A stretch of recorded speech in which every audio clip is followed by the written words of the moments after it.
अस्सलाम वालेकुम। बस पर्दा हक़ाइक़ सनसनीखेज़ इंकशाफ़ात प्रोग्राम बेनकाब, मैं हूँ आपके साथ सफ़ान खान। नाज़रीन, जो ख़जाना महकमा खैर पख्तूनख्वा का है उसने एक डेट बुलेटिन जारी किया है। ये एक नंबर्स जिसमें कर्ज़े के हवाले से होते हैं और एक नॉर्मल प्रैक्टिस होती है जारी करने की। इसकी कुछ तफ़सीलात आपके सामने रखते हैं क्योंकि बार बार जिम्मेदारी सूबे में माली बहरान की वफाकी हुकूमत पर डाली जा रही है। तो अपनी जो उनकी मैनेजमेंट है, खुद अपनी जो फाइनेंशियल मैनेजमेंट है खैर पख्तूनख्वा की, इस पर बात आगाज़ में प्रोग्राम के करने जा रहे हैं। तो ये जो नंबर्स लेटेस्ट जारी हुए हैं इस डेट बुलेटिन के, इसके मुताबिक जो मजमूई कर्जा जो उन्होंने कहा है महकमा खजाना ने, वो 538 अरब 94 करोड़ रुपए हो चुका है। इस खैर पख्तूनख्वा हुकूमत के जो मजमूई कर्जा है, इसमें जो उनका बैनुल-अक़वामी इदारों में को जो कर्जा है उसका हजम तकरीबन 360 अरब रुपए तक जो है पहुंच चुका है। अगर तमाम जो बात करें कि बैनुल-अक़वामी इमदादी इदारों से जो उन्होंने तकरीबन 179 बिलियन 110 लाख रुपए कर्ज लेने की मंजूरी हासिल जो है वो हो गई है, जिसके बाद मजमूई तौर पर जो टोटल फिगर है कर्जे की वो 538 बिलियन रुपीज़ यानी 538 अरब 94 करोड़ 10 लाख रुपए हो गई है। इसमें मजमूई जो कर्जे हैं पूरे सूबे के, इसके हजम में 22% इजाफा हुआ है। महकमा खजाना खैर पख्तूनख्वा की जानिब से मजीद जो तफसीलात हैं, ये 30 जून 2022 तक की तफसीलात हैं और जो मजमूई तौर पर मुख्तलिफ कर्जे लिए गए हैं उसमें एशियन डेवलपमेंट बैंक, एशिया तरक्याती बैंक का कर्ज 170 अरब रुपए 74 करोड़ रुपए है। आलमी बैंक के बैनुल-अक़वामी इदारा बराए तरक्की का जो कर्ज है वो तकरीबन 146 बिलियन रुपीज़ है। जापान इंटरनेशनल कोऑपरेशन एजेंसी का जो कर्ज है वो 19 अरब 99 करोड़ 60 लाख रुपए है। एजेंसी फ्रांस डेवलपमेंट का कर्ज 13 अरब 4 करोड़ 30 लाख रुपए है। इंटरनेशनल फंड बराए ज़रई तरक्की का जो कर्ज है वो तकरीबन 1 अरब 15 करोड़ 30 लाख रुपए, जबकि जर्मनी का 37 करोड़ 90 लाख रुपए और इंटरनेशनल बैंक बराए तामीर नौ का कर्ज 29 करोड़ 60 लाख रुपए। सूबे को मिलने वाले कर्ज का 90% से ज्यादा जो कर्ज है वो एशियाई तरक्याती बैंक और आलमी बैंक से फराम करदा यानी ADB और वर्ल्ड बैंक से फराम करदा है। ये आपको इसलिए मैंने बताया कि ये सूरत हाल, क्योंकि इस अगर डेट बुलेटिन में देखें तो उन्होंने अपने आप को ये बताने के लिए, क्योंकि यहाँ बहुत शोर हो रहा था और हमारे प्लेटफॉर्म हमारे प्रोग्राम से ही हम आपको खैर पख्तूनख्वा के मखदूश माली हालात के बारे में आगाह कर रहे थे, तो एक इन्होंने डेट कंपैरिजन का टेबल जारी किया है जिसमें उन्होंने सूबा पंजाब और सूबा सिंध से अपना डेट टू रेवेन्यू कंपेयर किया, डेट टू बजट कंपेयर किया परसेंटेज, और वो कहते हैं कि 32% हमारा रेशो है, जबकि सिंध का 41% और ये पंजाब का 45% है। अब ये फिगर फजेंगे या क्या है इसकी तफसीलात में हम जाएंगे, लेकिन माली हालात पर बात हो रही है तो CM खैर पख्तूनख्वा महमूद खान साहब ने एक बयान दिया। उन्होंने कहा जी कि हम कोर्ट भी जाएंगे, हम धरेंगे माली हालात को लेकर। उन्होंने क्या कहा, जरा आपको जरा सुना।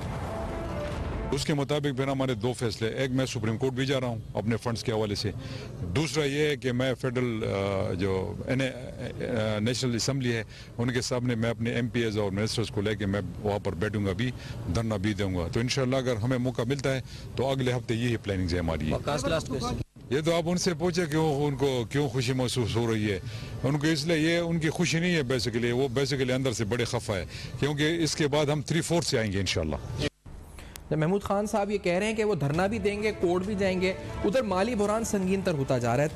तनख्वाहों से महरूम बल्दियाती मुलाजमीन को जो है वो सूबे गिर एहतजाज की धमकी दे चुके हैं। जो पाकिस्तान वर्कर्स फेडरेशन है उसने खैर पख्तूनख्वा में पूरे सूबे भर में बल्दियाती इदारों और TMS के फंड्स हैं, मुलाजमीन को तनख्वाहें ना मिलने की वजह से और दीगर मराद जो ना मिलने की वजह से एहतजाज का ऐलान किया हुआ है। तशवीश का इजहार भी किया है, सूबाई हुकूमत से इस सिलसिले से संजीदा नोटिस लेने का मुतालबा किया। फेडरेशन के नुमाइंदों ने वाजे किया कि अगर हुकूमत ने बल्दियाती मुलाजमीन की तनख्वाहों और मराद का मसला हल ना किया तो वर्कर्स फेडरेशन सूबागिर एहतजाज तहरीक शुरू करेगी। पाकिस्तान वर्कर्स फेडरेशन के जनरल सेक्रेटरी राजिम खान ने कहा कि कई माह से TMS मुलाजमीन से ड्यूटियां ली जा रही हैं लेकिन तनख्वाहें नहीं दी जा रही, जो उन मुलाजमीन की बदतरीन हक तलफी है। उन्होंने कहा कि महंगाई के इस दौर में सूबाई हुकूमत को चाहिए था कि मुलाजमीन की तनख्वाहों में इजाफा कर देती, लेकिन इसके बरक्स मुलाजमीन को उनके बुनियादी हुकूक से महरूम रखा गया है और हालांकि मौजूदा सूबाई हुकूमत की जानिब से सबसे ज़्यादा इंसाफ के दावे होते थे।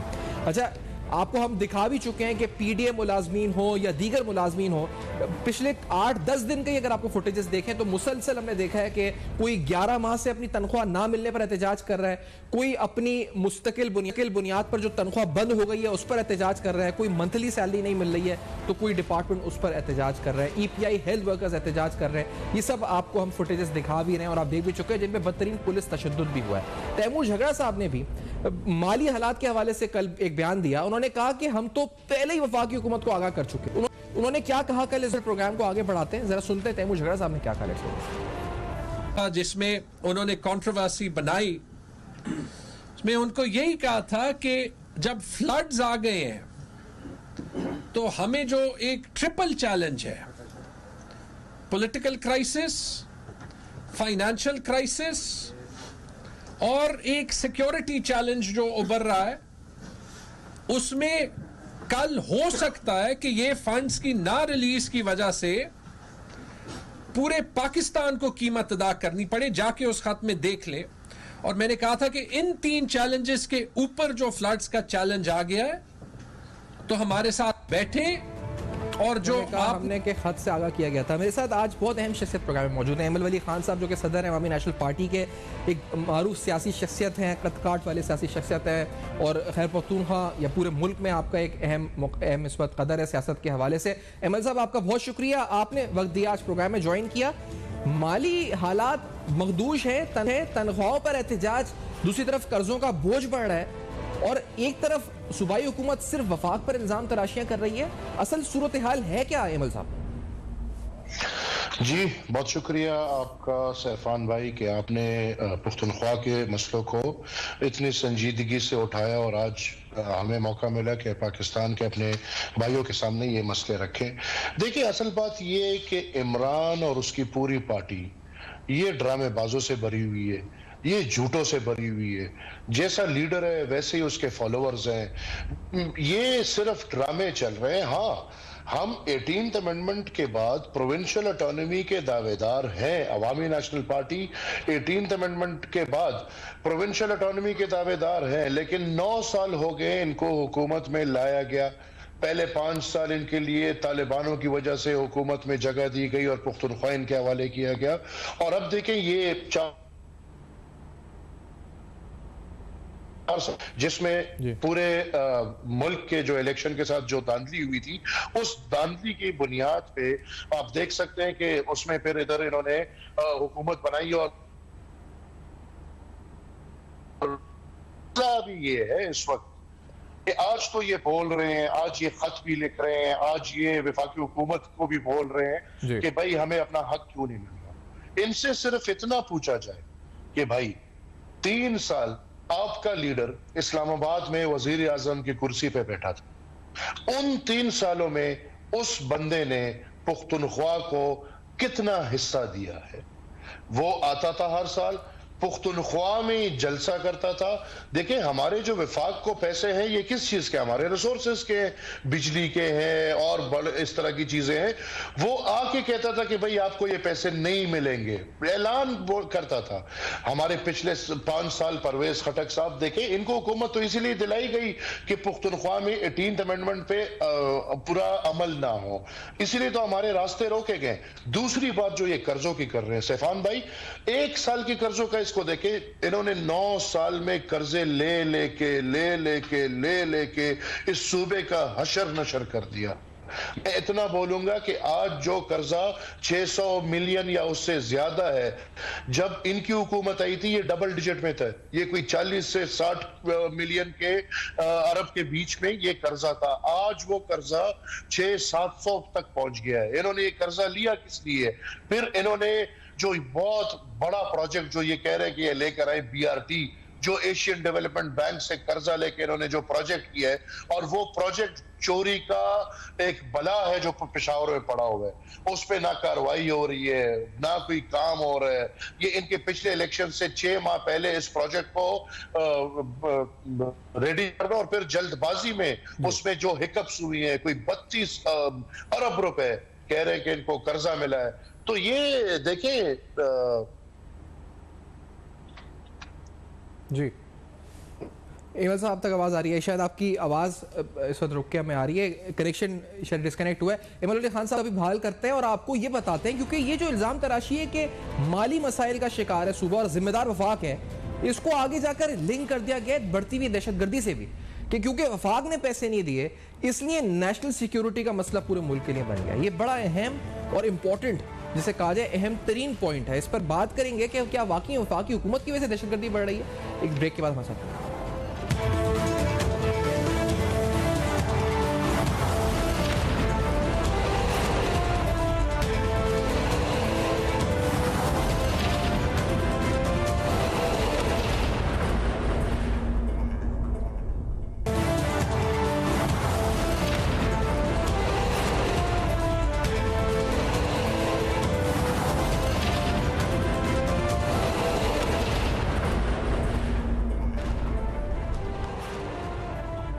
Welcome back. आप देख रहे हैं बेनकाब। तो ना सिर्फ सियासत हो रही है खैर पख्तूनख्वा की हुकूमत की तरफ से कि हमें पैसे नहीं मिल रहे, बल्कि वहाँ बढ़ती हुई दहशतगर्दी को भी इससे जोड़ा जा रहा है। आपने अभी सुना तैमूर झगड़ा साहब जो कह रहे थे, ये जो खत उन्होंने लिखे मिफ्ता इस्माइल साहब को कि उनको पैसे दें और पैसे नहीं मिले, इसी वजह से वो कहते हैं कि ये उस खत में उन्होंने लिखा था कि नेशनल सिक्योरिटी का मसला ही बन जाएगा। उन्होंने मजीद वफाकी हुकूमत पर इल्ज़ाम लगाए, उन्होंने जो दहशत जिम्मेदार करार दी वफाकी हुकूमत को या उसकी नाअहली या उसकी अदम दिलचस्पी को। क्या कहा है जरा सुनते हैं, फिर एमएल साहब का पॉइंट ऑफ व्यू लेते हैं। लेट्स से दिस इंपॉर्टेंट चीज, और मेरा पहला सवाल जो वफाकी हुकूमत को ही जवाब देना चाहिए कि इस रजीम चेंज से पहले सिक्योरिटी सिचुएशन क्या थी और रजीम चेंज के बाद क्या है, और अगर ये सारे सिक्योरिटी इंसिडेंट्स रजीम चेंज के बाद हुए तो फिर इसकी जिम्मेदार खैबर पख्तूनख्वा की गवर्नमेंट हो गई या यही इंपोर्टेड गवर्नमेंट हो गई जिसके आने के बाद ना इनसे मईशत संभल रही है और ना इनसे पूरे मुल्क में सिक्योरिटी संभल रही है। याद रखें कि नेशनल सिक्योरिटी एक नेशनल इशू है। बताएं कि इन सारे वजीरों ने आने के बाद यही जो बयानात दे रहे हैं। जी अहमद अली खान साहब, आपसे जानना चाहूंगा क्योंकि ये माली बहरान को भी लिंक कर रहे हैं वफाक से कि वफाक जिम्मेदार है, और दहशतगर्दी जो बढ़ रही है उसकी वजह भी करार ये दे रहे हैं कि हमारे पास अगर पैसे नहीं थे सीडीडी को देने के या नहीं थे तो भी जिम्मेदार वफाक की हुकूमत है और वफाक ही जिम्मेदार है दहशतगर्दी का। ये हकीकत है क्या अहमद साहब? सैफान भाई, वो आप उनको बातें सुना देते हैं, इधर हमारा ब्लड प्रेशर ऐसी है। ये फालतू बकवास कर रहे हैं। देखिए, ये ड्रामेबाज है। ये जो वजीर मौसूफ बोल रहे हैं, ये उन गुलामी टोलों में से है जो अमेरिका से इंपोर्ट इसको किया गया, बाहर से लंदन से इसको इंपोर्ट किया गया। ये आया है, ये अपने आबाई हल्के पे भी नहीं खड़ा हुआ, एक दूसरे हल्के पे इसको लेकर गए हैं, वहां पे इसको पहले मेंबर बनाया है, फिर इसको वजीर बनाया है। इसका कल का ये जो बैठे आज वजीर, ये मेरे ख्याल में बल्दियाती काउंसलरों की सीट जीतने के काबिल लोग नहीं है। बदकिस्मती से इनको लाके और गुलामा के टोलों में इनको वजारतें मिल गई हैं। अब बात ये है कि ये जो अभी मेरे सामने आ रहे हैं, जो वजीर बोल रहे हैं, ये सैफ साहब, ये तो ऑन एयर खुद कह चुका है कि मैं तालिबानों का दोस्त हूं। ये ऑन एयर कह चुका है, इसने इंटरव्यू दिए पश्तो जुबान में कि मैं अफगानिस्तान में मोर्चों में लड़ा हूं, मैंने उस हर चीज में हिस्सा लिया है।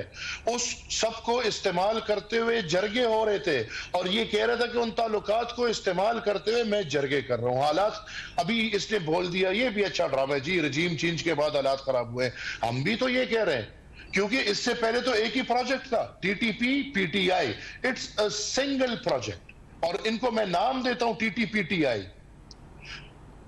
2013 में आप देखें, 2013 में टीटीपी का जो यहां पे पाकिस्तान में जो सुप्रीम था, उसने बाकायदा वजीरिस्तान से बयान दे के कहा था कि हमें पीटीआई की हुकूमत काबिल कबूल होगी, हमें और हुकूमतें काबिल कबूल नहीं होगी। हमारे पे धमाके हो रहे थे, हमारे रास्ते रोके जा रहे थे, और पीटीआई वालों को एक खुला रास्ता देके, वरना इनका कोई ना नामो निशान था, ना पार्टी थी, ना कोई आम बुनियाद था, कुछ वो तो अभी तक नहीं है। लेकिन इनको 2013 में इनको बाकायदा हुकूमत में लाया गया। फिर देखें, ये जो इमरान है, इसको हमने नाम दिया तालिबान खान का। इमरान ने बाकायदा पाकिस्तान के ढांचे के अंदर तालिबानों की वकालत की है। इमरान वो बंदा है जिसने बाकायदा एलानिया तौर पे तालिबानों के लिए दफातरों के डिमांड किए हैं। इमरान वो बंदा है जिसने तालिबानों के लिए, जिस तरह मैंने कहा कि उनको मेन स्ट्रीम करने की बातें की हैं। इमरान वो बंदा है जिसने तालिबानों के ऑपरेशनों के खिलाफ वर्जी की है। इमरान, इसने तो हमेशा तालिबान के लिए आवाज उठाया है। इसकी हुकूमत आई, इन्होंने देखे 30 करोड़ रुपए, इस सूबे का देखे माली हालत क्या है, और 30 करोड़ रुपए एक मदरसे को दिए गए जो मदरसा पाकिस्तान में तालिबानों का कारखाना पहचाना जाता है। फिर देखें, इनको जब पूरी विफाक में भी हुकूमत मिली, सूबे में भी हुकूमत मिली, इन्होंने फिर उसका और अशर नशर कर दिया। तालिबानों के साथ मुज़ाकरात का फैसला किसने किया? इमरान ने किया। पार्लियामान को इसका मतलब है, मैं एक मिनट में पूरा करता हूं, एक मिनट में तालिबान, इसने तालिबानों के साथ मुज़ाकरात का जो बात की, इसने पार्लियामान को, चूंकि पार्लियामान में अपोजिशन बैठी थी, इसने पार्लियामान को नहीं लिया। उसने, इमरान ने बाकायदा फिर जब जनरल फैज पेशावर आए, उनको इस्तेमाल करके इन जरगों के नतीजे में फिर सदर आरिफ अलवी ने 102 दहशतगर्दों को रिहा कराया। उन दहशतगर्दों में इस लेवल के दहशतगर्द है कि जिसने बाकायदा जो APS का वाकया है वो माना हुआ है। इन्होंने बाकायदा तालिबान को वापस लाके, वापस बिठा के, जैसी इनकी हुकूमत गई, जिस दिन जनरल फैज ने वो किया, ये रिटायरमेंट लिया, उसी दिन तालिबान ने ऐलान जंग किया। अब हम पे डाले तो हम पे डाले, हकीकत तो सामने। अच्छा अहमद साहब, ये बताएं, इसका मतलब है कि ये जो कहा जा रहा है कि CTD को फंड्स नहीं मिले, तरबियती फंड नहीं थे, शौदा पैकेज के पैसे नहीं थे, या उनके पास गाड़ियां नहीं है, या उनके पास डिजिटल लेटेस्ट इक्विपमेंट नहीं है, तो इसका मतलब ये पैसों की कमी नहीं है, ये by intention, by design CTD और पुलिस और लॉ एनफोर्समेंट को कमजोर किया गया है। इसका मतलब क्या? जी, मैंने परसों एक प्रेस कॉन्फ्रेंस किया था जिसमें मैंने पूरा फैक्ट्स एंड फिगर्स बताते हुए यही चीज समझाने की कोशिश की है कि PTI की हुकूमत ने एक तरफ तालिबानों को, दहशतगर्दों को खुला छोड़ दिया, उनको बत्तों के नाम पे एड दिया गया, सरकारी पैसे दिए गए हैं उनको, अभी तक दिए गए हैं, मैं कहता हूं अभी भी दिए जा रहे हैं। इनके मैंने नाम दिए, गवर्नर ने दिए, चीफ मिनिस्टर ने दिए, वजीरों ने दिए हैं। अब मसला तो ये है कि दूसरी तरफ फिर उनके मद्दे मुकाबिल जो फोर्स है, अवामी फोर्स, वो पुलिस है, और फिर पुलिस में ऑब्वियसली काउंटर टेररिज्म। अब आप देखें, PTI की हुकूमत ने काउंटर टेररिज्म जिस सूबे में 300 से ज्यादा वाकयात हुए, 25 मिलियन रुपीस दिए। दूसरी तरफ BRT के लिए 100 अरब रुपए, 110 अरब रुपए, बिलियन ट्री सुनामी के लिए जो इनकी चोरी की जो भी चीज है उसके लिए अरबों रुपए है, लेकिन कौम की दिफा का इनका ना सोचता ना समझता। मैं अभी भी कहता हूं कि तालिबान को जो आज छोड़ा हुआ है, आज देखिए हुकूमत PTI की है, PTI को कुछ नहीं कह रहे, निशाने पे हम है, निशाने पे पुलिस है, हुकूमत है। हम कल हुकूमत में थे, वो थे, हम निशाने पे थे, हम फिर भी समझ रहे थे। आज देखे हम निशाने पे, और जिनकी हुकूमत है उनको खुली छूट मिली हुई है। इस दफा तालिबान को इनका लाने का मकसद ही यही है कि सियासी तरीकों से हम लोगों के रास्ते रोके जाए, और PTI को फिर एक दफा ऐसा माहौल बना के दे कि वो हुकूमत नहीं। लेकिन अहमद साहब, आप ये सही है, सियासी मकासद होंगे, लेकिन इससे सूबे का यानी और पूरी मुल्क की मईशत का पहिया रुक रहा है। वहां पर ताजिर बरादरी एहतजाज कर रही है, खुद इनका ट्रेडर्स विंग जो इंसाफ है वो खत लिख के बता रहे हैं कि हमसे काम नहीं हो रहा। सरहद चेंबर ऑफ कॉमर्स के नुमाइंदगान प्रोग्राम में हमारे आ चुके हैं, वो बता रहे हैं कि हम सनत नहीं चला पा रहे। तो मईशत ही रुक जाएगी अगर इस सियासत के चक्कर में या अपने सियासी मकासद के हुसूल के लिए, तो फिर क्या फायदा इस ऐसे सूबा चलाने का? इनका किस तरह चलाएंगे फिर ये सूबा? जी भाई, हमारी बात तो यही है। ये अभी तो खैर वो एक जो इनका लीडर है वो तो घर बैठ गया है। जब ये सब भी टिकाने लग जाए, फिर पाकिस्तान में ये काला तरीन तारीख का दौर सामने आ जाएगा। देखें, इन्होंने मईशत की तबाही कर दी है, तबाह बर्बाद कर दी है। अरबों खरबों रुपए की चोरियां देखे, एक एक हार में घड़ी तक के चोर, बैंसों तक के चोर, गाड़ियों तक के चोर। मैं कहता हूं ना कि नशाई और चोर नीचे हो गए। उन्होंने पार्टी की और इनके साथ जो नीचे हम नवा थे, वही चीज थे, उन्होंने जो हशर नशर कर दिया इस मुल्क का। मुल्क माशी तौर पे तबाह बर्बाद कर दिया, फिर मुल्क को एक स्टेक लगा दिया कि आप देखें, जब आप एक मुल्क की दिफा ना कर सके, आपके मुल्क में अमन ना हो, तो मईशत कहां से आएगी, जिंदगी नहीं होगी तो क्या होगा। इन्होंने अपने मकासदों के लिए इस मुल्क को तबाह कर दिया। हम आज भी कहते हैं, हम कल भी कहते थे, इमरान का मकसद सिर्फ एक है, उसको और कुछ नहीं, उसको मुल्क से क्या लेना देना। मैं एक मिसाल देता था हलवाई का, कि एक हलवाई, एक बंदा था, वो किस्मत से एक जगह में बादशाह ने फैसला किया था कि मैं मर गया तो पहले दरवाजे पे जो अंदर आएगा उसको आप बादशाह बना लेना। बादशाह मर गया, वो दरवाजे पे एक बंदा अंदर आ गया, वो बेचारा गरीब था, उसको बादशाह बना लिया। उसको सबसे ज्यादा अच्छा हलवा लगता था। वो जो खुशी हो, गम हो, हलवे बनाओ, हलवे बनाओ, हलवे बनाओ। उसने हलवे हलवे में मुल्क को तबाह बर्बाद कर दिया। ये वही हलवाई है, इसका एक ही काम है, चोरी करना, अपने जो अभी और चीजें आ रही हैं, अपने वो हवस से अबूर करना। मुल्क को उसका कोई परवाह नहीं, उसके कोई स्टेक्स नहीं है इस मुल्क में। अच्छा अहमद साहब, मैं क्योंकि सेहत के मैदान की तरफ आना चाह रहा हूँ, क्योंकि बड़ा बुनियादी मामला होता है सेहत का, और आज लीडी रीडिंग हॉस्पिटल का दौरा भी किया है वज़ीर खैर पख्तूनख्वा ने, लेकिन एक ब्रेक ले लेते हैं, इसके बाद मैं आता हूँ और आपसे तफसीलन इस पर बात भी करते हैं, क्योंकि इस हवाले से जो हमारे पास फैक्ट्स हैं, फिगर्स हैं और डिटेल्स हैं वो कुछ अलग हैं। आज इफ्तिताह हुए हैं कुछ ऑपरेशन थिएटर्स के लीडी रीडिंग हॉस्पिटल में, इस पर गुफ्तगू करेंगे कि सेहत के महकमे के साथ हुआ क्या खैर पख्तूनख्वा में। आफ्टर दिस ब्रेक हमारे साथ रहेगा।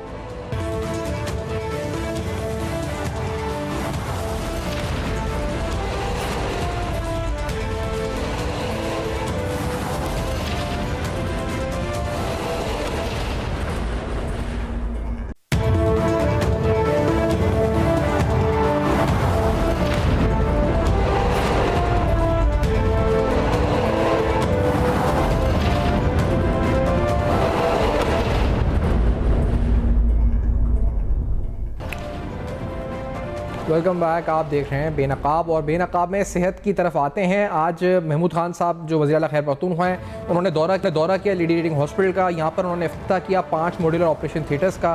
कहा गया कि इसकी लागत तकरीबन 7 करोड़ 60 लाख है। मजमूई तौर पर वहाँ पर ऑपरेशन थिएटर्स तामीरात या मुरम्मत या जो रिवाइव किए जा रहे हैं या जो उस पर खर्चा है टोटल, वो लागत 25 करोड़ रुपए उन्होंने कहा जी की होगी। एक तरफ ये दौरा कर रहे थे, और ये वो पार्टी है, उसके वज़ीर आला है जो VIP कल्चर और इस तरह के दौरों में मरीज़ों को पहुंचने वाली अजियत की मुखालफत करते रहे, दूसरों को निशाना बनाते रहे। लेकिन वहाँ आपको ये दिखाते हैं कि जब दौरान ये दौरा कर रहे थे तो वहाँ पर मरीज सर्दी में ठटर रहे थे बाहर, और स्ट्रेचर्स बाहर पड़े हुए थे, बाहर बैठे हुए थे मरीज़, और कितनी अजियत का सामना उनको करना पड़ा। ये ज़रा फुटेज देखें भाई।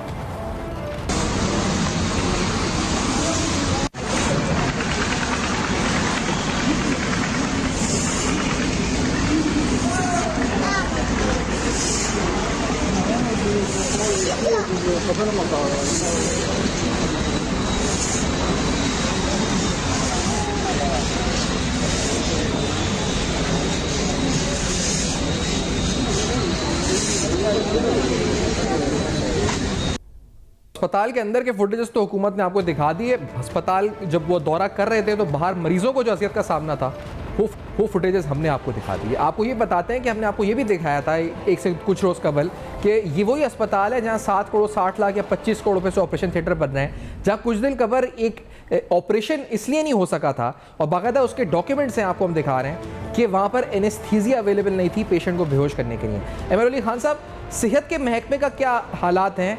आम आदमी मुतासर होता है इस शोबे से, ये बार बार कहते हैं सेहत कार्ड लाए, अस्पतालों को हमने बेहतर किया, असल सूरत हाल क्या है अमन साहब? देखें भाई, सबसे पहले तो इनकी इस अपने बात में बहुत बड़ा तजाद है कि सेहत कार्ड हम लेकर आए, हमने अस्पतालों को बेहतर किया।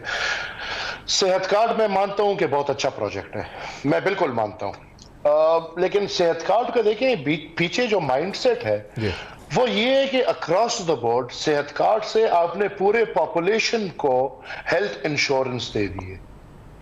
अब हेल्थ इंश्योरेंस पूरे पॉपुलेशन को दे दिए, उसमें क्या किया कि हमारा जितना भी हेल्थ का पैसा है, बजट है, वो पूरा चला गया इंश्योरेंस की तरफ। अब इसमें भी मालूमात होनी चाहिए, और मैं यकीनन कह सकता हूं कि चोरों के इस टोले ने इस हेल्थ इंश्योरेंस से अरबों रुपए बनाए होंगे।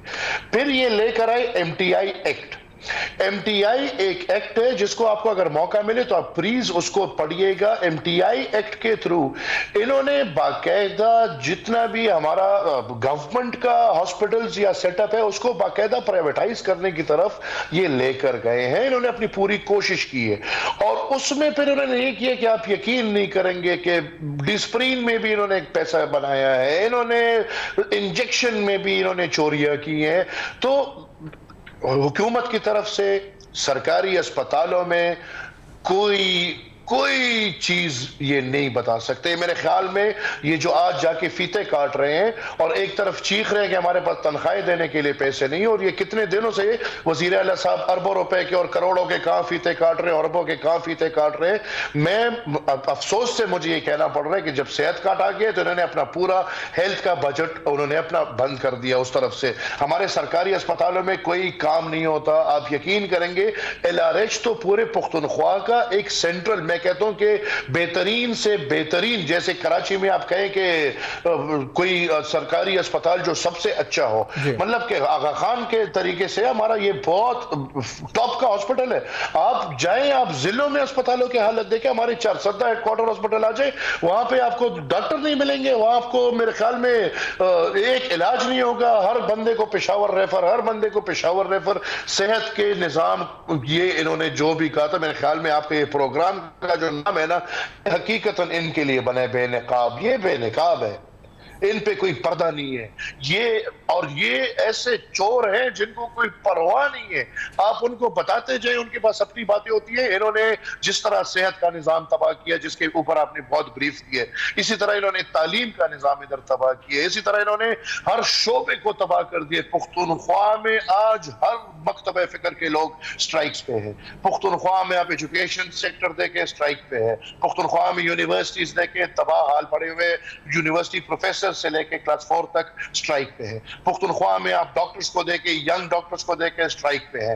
पुख्तनख्वा में डॉक्टर्स के साथ इस मौसूफ ने जो आज वजीर बना हुआ है, इसने बाकायदा लड़ाई करके फिर अपनी टांग बाकायदा अस्पताल जाके डॉक्टरों को मारा है इनके गनर्स ने। पुख्तनख्वा में जो हमारी नर्सेज है वो बाहर है, वो स्ट्राइक पे है। पुख्तनख्वा में हमारे सरकारी जो हेल्थ के क्लास 4 है वो स्ट्राइक पे है। पुख्तनख्वा में पुलिस की हालत देखे, मैं नहीं समझता, इन्होंने 9 साल पुख्तनख्वा को तबाह और बर्बाद कर दिया। नहीं, और तनख्वाहों पे क्या एहतजाज है? अच्छा अहमद साहब ये बताएं, तनख्वाहों पे एक तरफ अलग एहतजाज है, दूसरा बल्दियाती निजाम से जो मुंसलिक लोग हैं, TMAs और दीगर जो तहसीलें, उधर वो भी कह रहे हैं कि हमें कोई फंड नहीं मिला है। 40 या 41 अरब रुपए मुख्तस था, 1 रुपया कहते हैं जारी नहीं हुआ, वो अलग एहतजाज कर रहे हैं। इनका बल्दियाती निजाम, अगर पहले आप उसको स्टडी करें, इन्होंने तो बल्दियाती निजाम को पहले तबाह कर दिया। ये पहला बल्दियाती निजाम है पुख्तनख्वा का, आपने ऐसा सुना होगा, जिसमें डिस्ट्रिक्ट है ही नहीं।